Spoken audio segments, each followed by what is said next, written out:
So in the summer of 2021, I purchased a $1,200 YouTube course. I had had a blog for a little over a year at this point in the wedding planning niche, and I wanted to add YouTube to the mix. I wanted, different income stream. So I was like, okay, well, I'm gonna buy a really good course and I'm gonna get really good at YouTube. And so I paid $1,200, watched the course in its entirety. It was a long course. And when I got to the end, I was like, well, I should watch it again to make sure I really have this stuff down. And so I proceeded to watch the course again. And right about the time I finished it the second time, the course creator announced that there was going to be some advanced lessons coming out, okay? And I was like, well, I think I need these advanced lessons before I start making videos.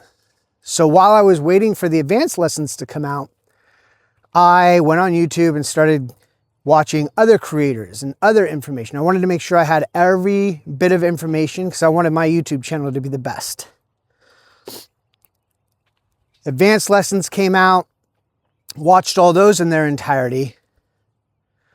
And fast forward to spring of 2025, I finally made my first YouTube video.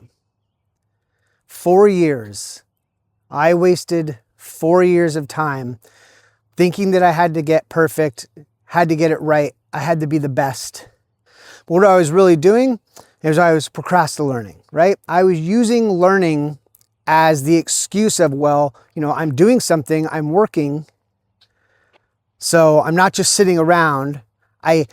I fooled myself into thinking I was busy, staying busy. And what I had done is I had wasted 4 years of confidence building, experience, making videos, making money, building an audience. 4 years. If I could go back to my summer of 2021 self, one piece of advice I'd give myself is just make the videos. Buy the course, watch the material, but as you're learning, do the work. Put the videos out there, right? I told myself I didn't want to be bad at YouTube. I wanted to be good at YouTube. One thing I learned in those 4 years was to get good at YouTube, you have to be willing to be bad at YouTube. And it's the advice that I would give anyone right now wanting to start a YouTube channel. Don't sit on the fence. Don't use learning as an excuse to not doing. So a quick little story. I'm currently coaching someone right now who I've known for many, many years, and she wants to start a YouTube channel. And one of the things that was holding her back was just kind of being on camera and getting started. So I'm a photo editor, and I've been editing this girl's photos for 12 years now. And so I've seen the memories, the milestones, the moments that she's captured over the years. I've seen these families over and over every year. And she's an amazing lifestyle wedding photographer, portrait photographer. And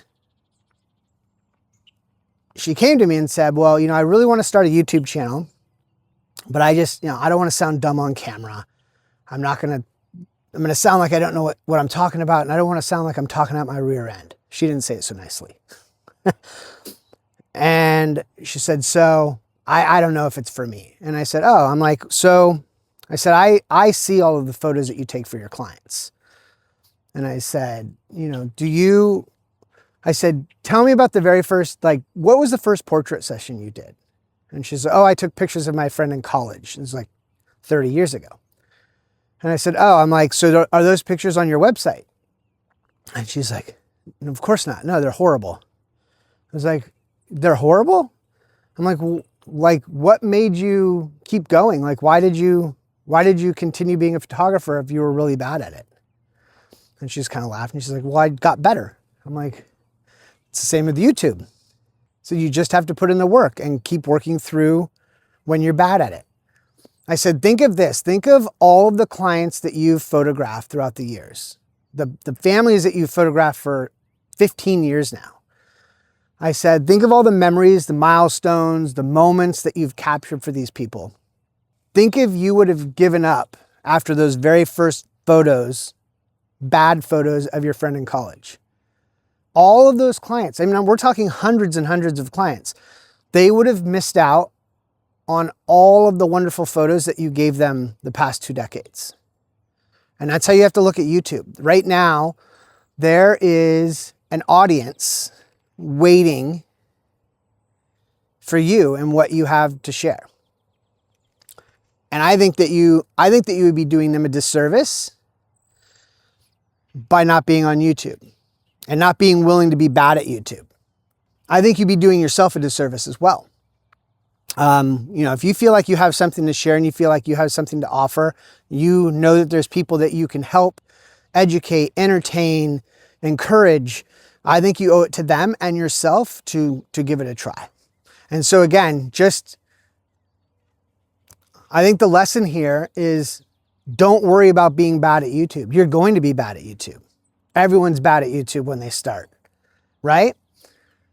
Think of every single channel right now that you follow and watch. Anytime you've ever been helped on YouTube, anytime you've needed advice, you needed to learn how to fix something, whatever it is on YouTube, every single one of those creators that you got help from and encouragement from and advice from, anytime someone entertained you, those people were horrible at YouTube when they started. They were just really bad at it.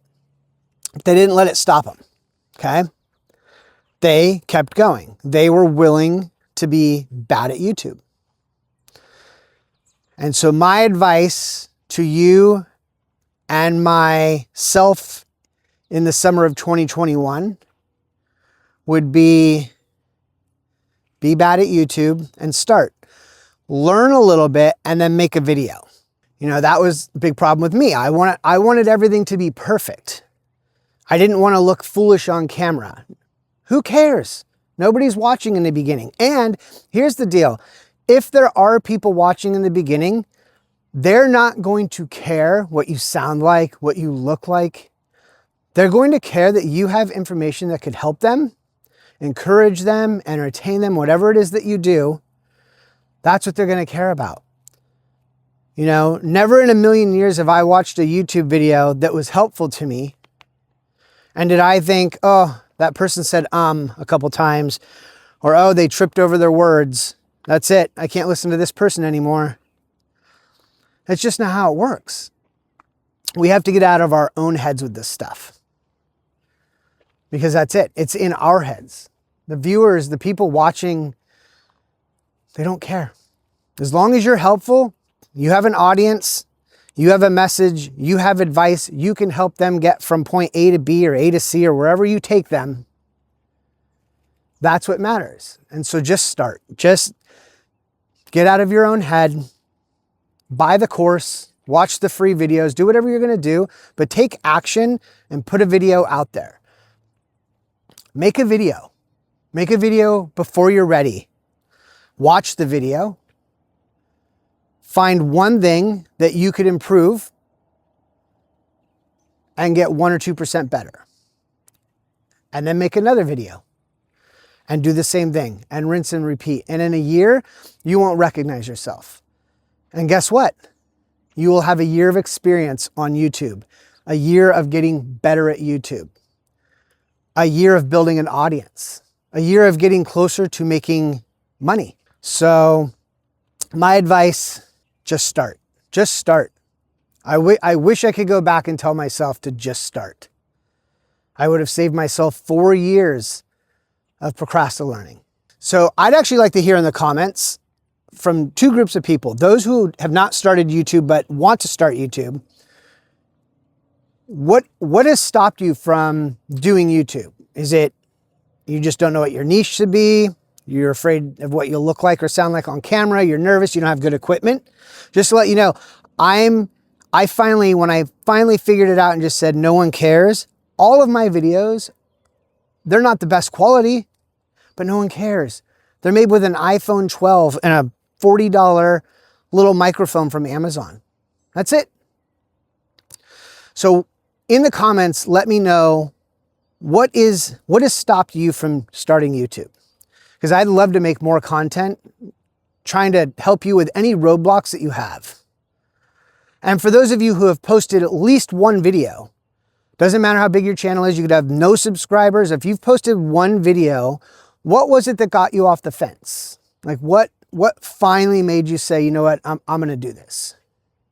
Because people would love to hear some tips and advice. And I'd like to hear what finally got you out of your own head. And if you need help building a channel, remember, we're doing a series on this channel where I'm building a YouTube channel and online business to support that YouTube channel from scratch. We started it last week. We picked our niche. This week, video number 2 goes up. It's free. You can follow along from start to finish. We're building the channel from nothing to $1,000 per month. And at least it's a place where you can go and just follow along with the steps. The key is do the work as you learn the steps though.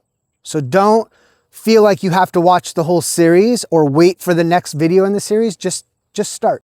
Learn what you can and just push record on your phone.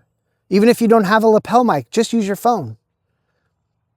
So that's what I have for you today. I hope this helps somebody because it's the advice I needed in the summer of 2021 when I bought that $1,200 course. You get good at YouTube by being bad at YouTube. Thanks.